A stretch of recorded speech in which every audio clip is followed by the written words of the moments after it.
बैतूल से आए कलेक्टर साहब नरेंद्र कुमार सूर्यवंशी साहब जब से रीवा कलेक्टर की कुर्सी को संभाला है तभी से अपने एक्शन को लेकर जाने जा रहे हैं। चाहे वो 10 बजे जो कर्मचारी लेट आते हैं उनकी लेट लतीफ़ी को लेकर एक्शन लेना हो या फिर लापरवाही को लेकर तत्काल एक्शन हो। इस समय हालात ये हैं कि आम जनता जो है वो काफ़ी खुश है, लेकिन जो कर्मचारी हैं उनके बीच कहीं ना कहीं अब संकट के बादल छा रहे हैं, क्योंकि कब किसकी कुर्सी पर तलवार चल जाए, कब कलेक्टर साहब का हाथ उनके गिरेबान तक पहुंच जाए।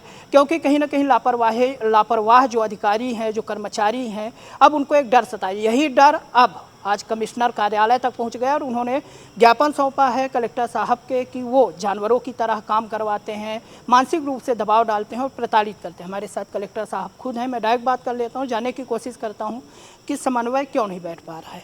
सर, आज कर्मचारियों ने कमिश्नर साहब को ज्ञापन सौंपा है, क्या कहना चाहिए? देखिए, मैं मीडिया के माध्यम से पता पड़ा है। पहली बात तो ये है कि जो समीक्षा है वो समीक्षा का काम नियमित समीक्षा के रूप में लगातार चलता है, पहली बात। दूसरी बात, समीक्षा में किसी के प्रति द्वेष, किसी के प्रति अन्य कोई काम या किसी के प्रति कोई दूसरा विचार, ग्रसित विचार ये नहीं होता है। समीक्षा में वो कामों की प्रगति की बात होती है। कामों की प्रगति की बात में अगर कहीं किसी के ऊपर नाराज़गी है तो वो स्वाभाविक होता है। तो वही बात है ये। और कल मुश्किल से 1 घंटा सवा घंटा बैठक चली है, जिसमें पूरे ज़िले के जो 1400 ग्राम हैं उनमें जो चल रहे काम, उनकी समीक्षा हुई है। तो किसी भी काम पे मेरे ख्याल से 1-2 मिनट से ज़्यादा, 4 मिनट से ज़्यादा कोई बात नहीं होगी। उसी बात को लेके कल कतिपय 2-4 लोगों के ऊपर नाराज़गी प्रकट हुई थी। बात अगर ओवरऑल है कि तो बहुत सारे लोगों के काम प्रशंसनीय भी थे। जिन लोगों के काम प्रशंसनीय थे उनकी प्रशंसा भी की गई है, और कुछ लोगों के काम जिनके काम नहीं पाए गए तो उनकी भर्त्सना भी की। तो ये सामान्य प्रोसेस है।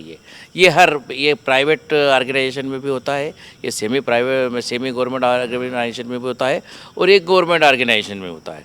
तो इसमें किसी को कोई बुरा मानने की ज़रूरत नहीं है। पहली बात ये, अगर किसी को कोई समस्या है तो वो कलेक्टर से, सीओ जिला पंचायत से बात कर सकते हैं। मेरी तो ये पहली बैठक थी। पहली बैठक थी 1 घंटे की, जिसमें 1400 गाँवों की में चल रही जो गतिविधियाँ हैं उस पर कंसंट्रेशन हुआ था। और मेरे ख्याल से 1-2 मिनट से ज़्यादा, 4 मिनट से ज़्यादा किसी गाँव पे या किसी काम पे वो नहीं हो सकती है। ठीक है, आदमी के अंदर कभी कभी डर या भय व्याप्त हो जाता है, तो ऐसा नहीं है। अगर वरिष्ठ आपको कुछ बोल रहे हैं तो वो आपकी भलाई के लिए बोल रहे हैं, जनता के भलाई के लिए। और वैसे भी मैं बार बार बोलता हूँ इस बात को, आज ही नहीं, आपको पहले भी मैंने बताया है, कलेक्टर से लेकर कोटवार तक को शासन के सौंपे गए कामों को करना है, क्योंकि उसके लिए उनको वेतन भी मिलता है, उसके लिए और किसी भी काम करने के लिए पर्याप्त समय भी मिलता है। हर काम की एक डेडलाइन निर्धारित है, हर काम का एक समय निर्धारित है, हर काम के लिए एक प्रक्रिया निर्धारित है। उस प्रक्रियाओं में आप करेंगे तो पेंडेंसी नहीं होगी। मुझे लगता है कि पेंडेंसी को एकदम तेज़ी से करने के का जो एक चिंता है वो कहीं सवार हो सकता है। फिर भी कर्मचारी बंधु मेरे परिवार के हैं, मेरे अपने प्रशासकीय परिवार के हैं। अगर उनको कोई समस्या है तो वो मेरे पास आए, या मेरे पास ना आना चाहे तो सीओ जिला पंचायत के पास जाए, या सीओ जिला पंचायत के पास ना जाना हो तो उनके जो साथी है उनसे बात करके उसको निराकरण कर सकते हैं। इसमें घबराने की, चिल्लाने की और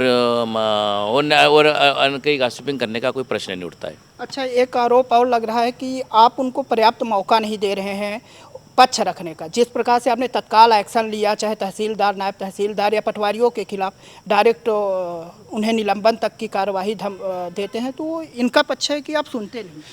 देखिए, आपने कोई काम नहीं किया तो मैं बोलूँगा कि भाई मैं आपके खिलाफ कड़ी कार्रवाई करूँगा, ये स्वाभाविक प्रक्रिया है ये।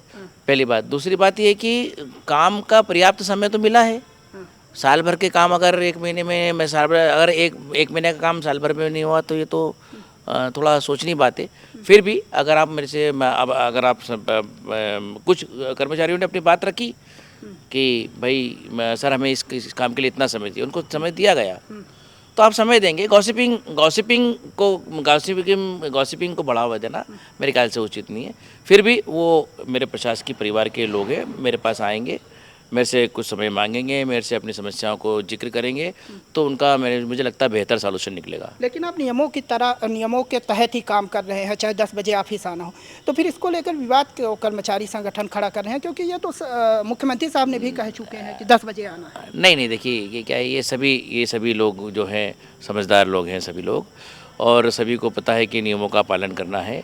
कुछ एक आध व्यक्ति को कुछ कन्फ्यूजन क्रिएट हो जाते हैं, उस कन्फ्यूजन को लेके आगे बढ़ते हैं। कन्फ्यूजन कराने के बजाय या कन्फ्यूजन मन में लेने के बजाय किसी चीज़ को क्रिस्टल क्लियर ढंग से देखेंगे तो मेरे ख्याल से इस तरह की बातें नहीं आएंगी। अच्छा, इसमें संवाद की कमी तो ऐसा नहीं है कि कर्मचारियों से आपका संवाद आप बेहतर तरीके से ना हो पाया हो, इस कारण कुछ? देखिए, सबसे संवाद है ना, सबसे संवाद है। और मैं तो क्या बताया आपको कि एक घंटे की बैठक में 1400 गांवों को रिव्यू किया गया, तो किसी गांव में कितना समय मिला होगा डांटने का या कुछ बात करने का?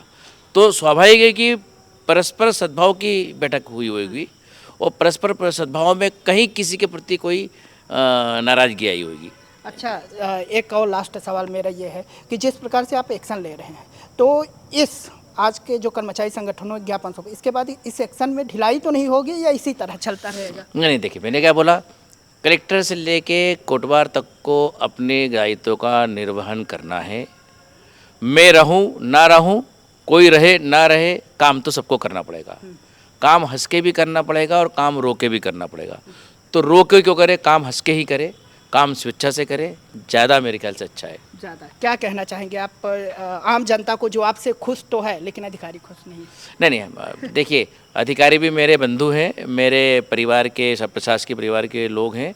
जो बार बार बोल रहा हूँ मैं, वो मेरे पास आए, उनका स्वागत है। उनकी समस्या का निराकरण करने का मैं 100% वादा करता हूँ उनसे। ठीक है, तो हमारे साथ कलेक्टर साहब थे जिन्होंने वो पक्ष रखा जिस पे आरोप लग रहे थे कि वो जानवरों की तरह काम करवाते हैं। हालांकि सूर्यवंशी साहब ने कह दिया है कि यदि उन्हें कोई हमसे तकलीफ है तो डायरेक्ट हमसे बात करें, किसी और से नहीं। वीडियो जर्नलिस्ट सूरज के साथ मैं नीरज, रीवा।